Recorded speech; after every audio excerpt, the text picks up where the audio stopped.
हम सब चाहते हैं कि सुबह का नाश्ता टेस्टी होने के साथ साथ हेल्दी भी हो, और ऐसा ही एक नाश्ता है हम सबका फेवरेट पोहा। अक्सर पोहा बनाते समय कुछ छोटी छोटी गलतियां हो जाती हैं। कभी चिपचिपा बन जाता है या स्वाद में कुछ कमी सी रह जाती है। आज मैं आपके साथ शेयर करने वाली हूँ पोहा की रेसिपी, उन सभी टिप्स और ट्रिक्स के साथ जिससे आपका पोहा बनेगा खिला खिला, बहुत ही कम ऑयल में और बहुत ही ज़्यादा टेस्टी। हेलो एवरीवन, मैं हूँ राशि कुमार और स्वागत है आपका सोल कलीना में। तो चलिए शुरू करते हैं। तो आइए देखते हैं कि हमें पोहा बनाने के लिए किन किन चीज़ों की ज़रूरत होगी। सबसे पहले रिफाइंड ऑयल है, आप कोई भी रिफाइंड ऑयल ले सकते हैं। पोहा ले लिया है, एक प्याज ले ली है बारीक कटी हुई, मूंगफली के दाने हैं, इन्हें हमने रोस्ट कर लिया है। आप चाहें तो माइक्रोवेव में रोस्ट कर सकते हैं या कढ़ाई में भी रोस्ट कर सकते हैं। उबले हुए आलू ले लिए हैं और हरी मटर ले ली है। आलूओं को हमने छोटे छोटे क्यूब्स में काट लिया है। सरसों के दाने हैं, हल्दी पाउडर है, नमक है, चीनी है, करी पत्ता है और बारीक कटा हुआ धनिया के पत्ते हैं। हरी मिर्च है जिसे बीच में हमने स्लिट कर लिया है, और एक मीडियम साइज का नींबू है। यहाँ हमें एक चीज़ का ध्यान रखना है कि पोहा हमेशा मीडियम थिकनेस का लें। पोहा ना तो बहुत पतला वाला होना चाहिए ना बहुत मोटा। अगर पतला पोहा लेंगे तो वो बहुत जल्दी गल जाएगा और मशी हो जाएगा, और अगर आप बहुत मोटा पोहा ले लेंगे तो वो सॉफ्ट ही नहीं होगा। तो हमें करेक्ट थिकनेस का पोहा लेना है, जैसे कि ये। एक बात का और ध्यान रखना है कि पोहे को हमें भिगोना नहीं है। एक छलनी में पोहे को डाल के हमें इसको सिर्फ धो देना है और रख देना है। ऐसा करने से आपका पोहा चिपचिपा नहीं बनेगा और बहुत खिला खिला रहेगा। अब सबसे पहले कढ़ाई को हम गैस पर रखेंगे और गैस को ऑन कर देंगे। अब कढ़ाई में ऑयल को डालेंगे।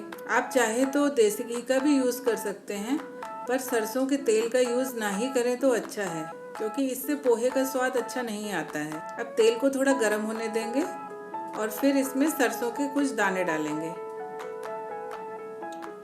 सरसों के दानों को थोड़ा चटकने देंगे। अब हम गैस को धीमा कर देंगे और फिर इसमें करी पत्ता डालेंगे और हरी मिर्च जो हमने स्लिट की हैं वो भी डाल देंगे।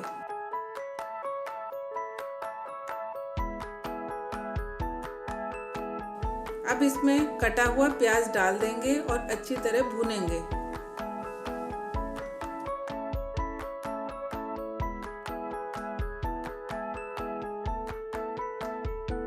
प्याज को हमें बहुत ब्राउन नहीं करना है, बस गुलाबी होने तक भूनना है।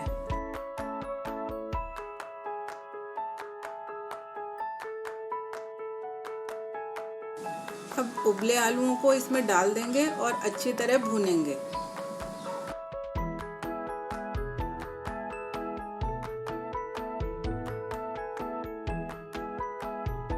धोया हुआ पोहा डालेंगे।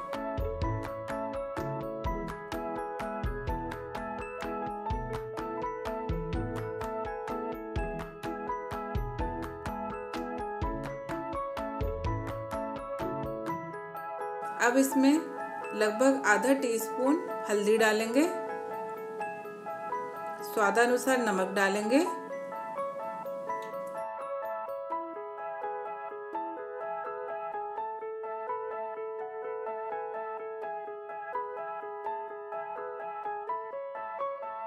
और 1 टीस्पून चीनी डालेंगे। अगर आपको ज़्यादा मीठा पसंद है तो आप चीनी की मात्रा बढ़ा भी सकते हैं। अब इन सभी चीज़ों को आपस में मिलाएंगे।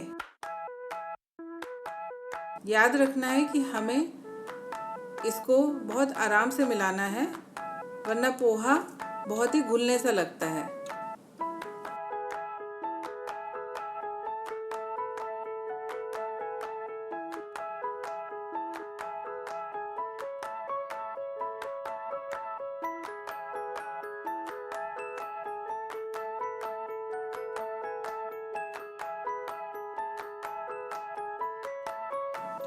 अब इसमें उबले हुए मटर के दाने डालेंगे और अच्छी तरह से मिलाएंगे। हमने आलू और मटर को पहले ही बॉईल कर लिया था, इसलिए इनको गलाने में हमें तेल का यूज़ बिल्कुल भी नहीं हुआ है और समय भी कम लगता है। मटर के दाने मिलाएंगे अच्छी तरह से और अब इस टाइम पे हम गैस बंद कर देंगे।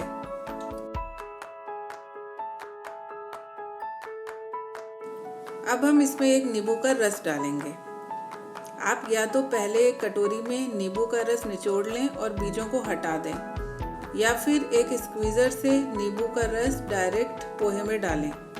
नींबू कभी भी डायरेक्ट पोहे में ना निचोड़ें, क्योंकि इससे बीज इसमें गिर सकते हैं और फिर आप इसे नहीं निकाल पाएंगे।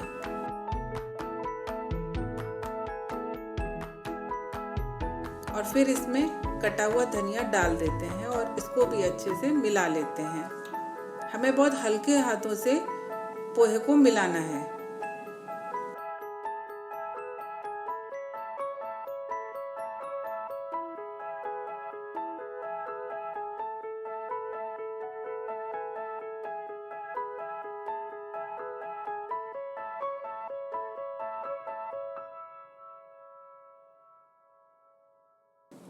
अब हम इसमें रोस्टेड मूंगफली के दाने डालेंगे।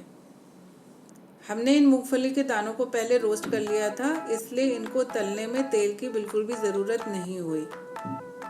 मूंगफली के दानों को हमें सबसे लास्ट में डालना है ताकि इनका क्रंचीनेस बना रहे। और अब हम हल्के हाथों से पोहे को मिक्स कर देंगे। ये देखिए हमारा यमी सा खिला खिला पोहा बनके तैयार है, जो बहुत ही कम ऑयल में बना है और बहुत ही टेस्टी है।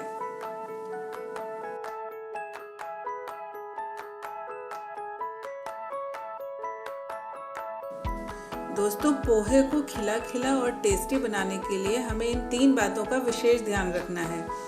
एक तो पोहा मीडियम थिकनेस का लेना है और उसे भिगो के नहीं रखना है, केवल छलनी में धो लेना है। और उसे ओवर कुक भी नहीं करना है ताकि वो मशी ना हो जाए। हमने इस पोहे को बनाने के लिए बहुत ही कम तेल का यूज़ किया है, क्योंकि हमने आलूओं को पहले से उबाल लिया था, मटर को भी उबाल लिया था और मूंगफली के दानों को रोस्ट कर लिया था, इसलिए बहुत ही कम तेल का यूज़ हुआ है। दोस्तों, पोहे में आप दूसरी सब्जियां जैसे शिमला मिर्च, टमाटर या गाजर डालकर इसे और भी हेल्दी बना सकते हैं। आशा है आपको ये रेसिपी पसंद आई होगी और आप इसे ज़रूर ट्राई करेंगे। अगर आपने मेरा चैनल अभी तक सब्सक्राइब नहीं किया है तो प्लीज़ इसे करें और मेरे वीडियोस को लाइक और शेयर करें। तो चलिए मिलते हैं फिर एक नई रेसिपी के साथ।